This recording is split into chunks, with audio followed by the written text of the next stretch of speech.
Coucou les amis, bienvenue sur Douceur et Saveur de Manu. J'espère que vous allez bien. Aujourd'hui, je vous propose comment je réalise la sauce djunglé. Ce qu'on appelle le djunglé en Côte d'Ivoire, c'est de la poudre de gombo séché. On fait sécher le gombo, on le pile pour le rendre en poudre.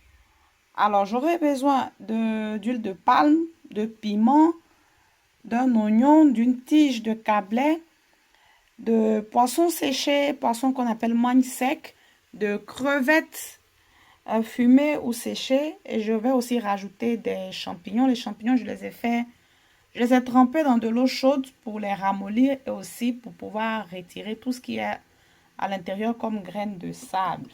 Alors pour la protéine, on utilise ce qu'on veut. Ça peut être du poulet, de la viande de bœuf, de la viande de mouton. Pour commencer la préparation de ma sauce, je vais d'abord pré-cuire les polos. Je les mets dans de l'eau et je vais les laisser bouillir pendant au moins 45 ou 50 minutes. Je les fais pré-cuire d'abord parce que, bien évidemment, ils sont un peu durs et ils prennent assez de temps de cuisson. Au bout de 50 minutes de pré-cuisson, je viens maintenant rajouter mes autres ingrédients. Je rajoute l'oignon que j'ai découpé en deux, ainsi que les escargots et le piment. Maintenant, l'huile de palme ou huile rouge. Alors, l'huile rouge, il n'y a pas une quantité bien donnée. On rajoute vraiment, c'est au goût de chacun. J'ai rajouté l'équivalent de 3 cuillères à soupe d'huile de palme. Et je viens aussi rajouter le sel. Ensuite, de l'eau pour cuire les légumes et aussi les escargots que je viens de rajouter.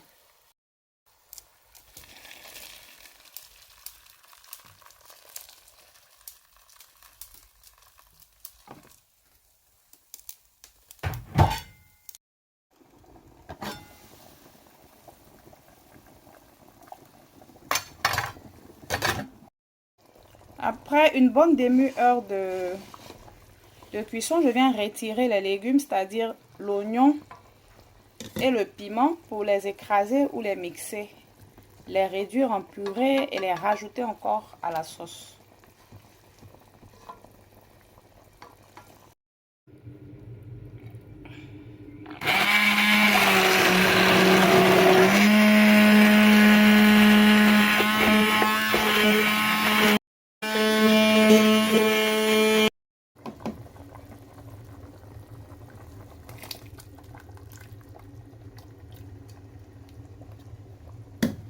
Je rajoute aussi mon capitaine fumé.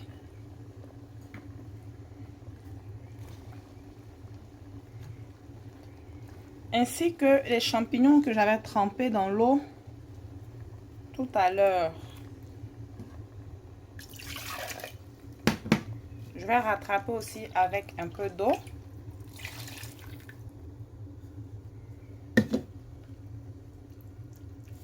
Voilà, ça c'est les champignons. Et je vais encore recouvrir ma sauce, la laisser cuire une bonne vingtaine de minutes. Au bout d'une vingtaine de minutes, une fois que la sauce est bien incorporée, je viens à l'aide d'une louche retirer un peu de la sauce pour rajouter ma poudre de gombo.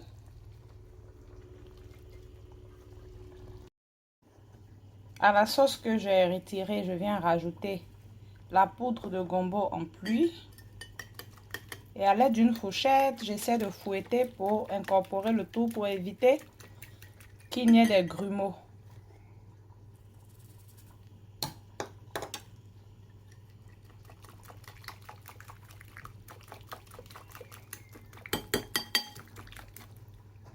Au fur et à mesure que je rajoute la poudre de gombo, vous voyez que la sauce s'épaissit.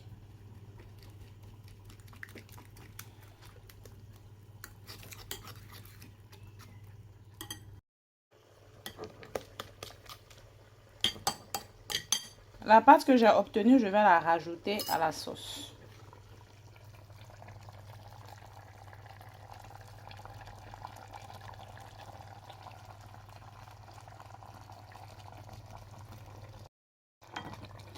À cette étape-là, je laisse le tout s'incorporer. Je réduis le feu et je vais maintenant préparer mon assaisonnement.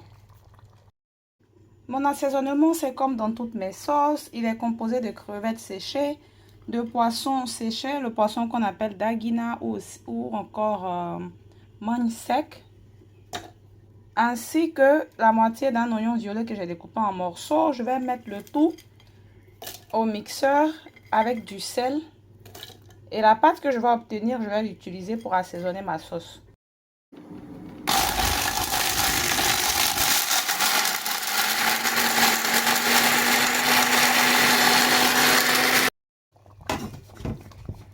Je vous montre l'évolution de ma sauce,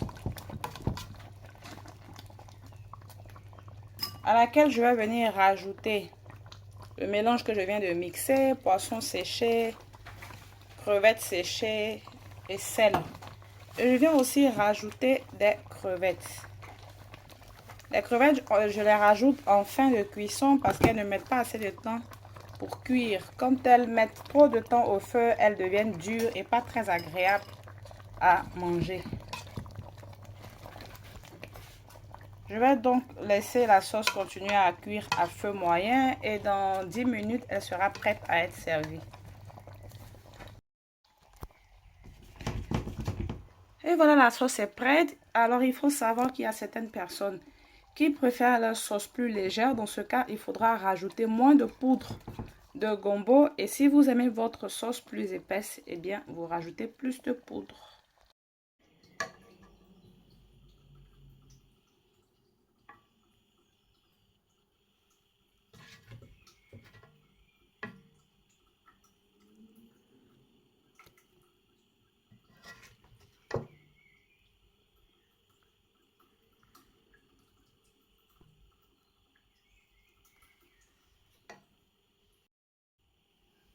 J'espère que la recette vous aura plu. On se retrouve très bientôt pour une autre recette ou astuce en cuisine. Bye bye!